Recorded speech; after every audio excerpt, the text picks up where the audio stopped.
Hai guys, gempa Turki dan Suriah sudah memakan korban sampai 15.000 jiwa.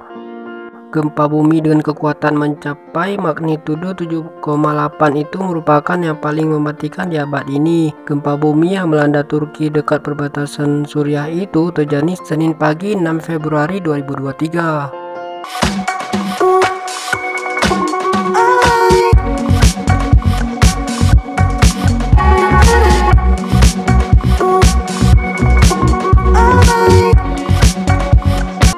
Salah satu gempa susulan bahkan mempunyai kekuatan hampir sama besarnya dengan yang pertama. Gempa di dekat Gaziantep itu menjalar sampai sepanjang 100 km dari garis patahan. Gempa terasa sampai ke Italia, Lebanon, dan beberapa negara lain di Eropa.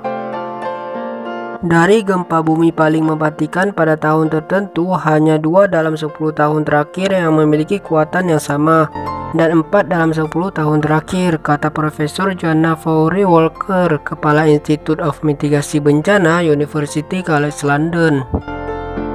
Getaran yang sangat besar tersebut, publik pun penasaran dengan penyebab gempa tersebut. Kerak bumi terdiri atas lempeng terpisah yang berdampingan satu sama lain. Lempeng ini sering berusaha bergerak tapi tertahan oleh gesekan dengan lempeng yang bersebelahan. Tapi terkadang ada tekanan yang meningkat sehingga salah satu lempeng tiba-tiba tersentak dan mengakibatkan permukiman bergerak. Dalam kejadian ini, lempeng Arab bergerak ke utara bergesekan dengan lempeng Anatolia. Gesekan dari lempeng itu yang memicu gempa bumi di masa lalu pada 13 Agustus 1822.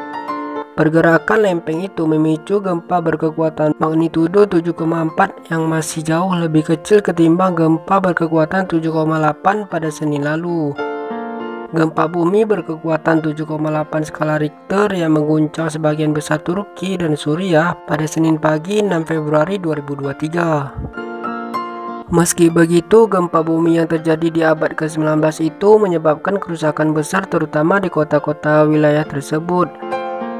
Sebanyak 7.000 kematian tercatat di kota Aleppo saja. Gempa susulan yang merusak pun masih berlanjut selama hampir setahun. Usai gempa pada Senin 6 Februari 2023, sudah ada sejumlah gempa susulan.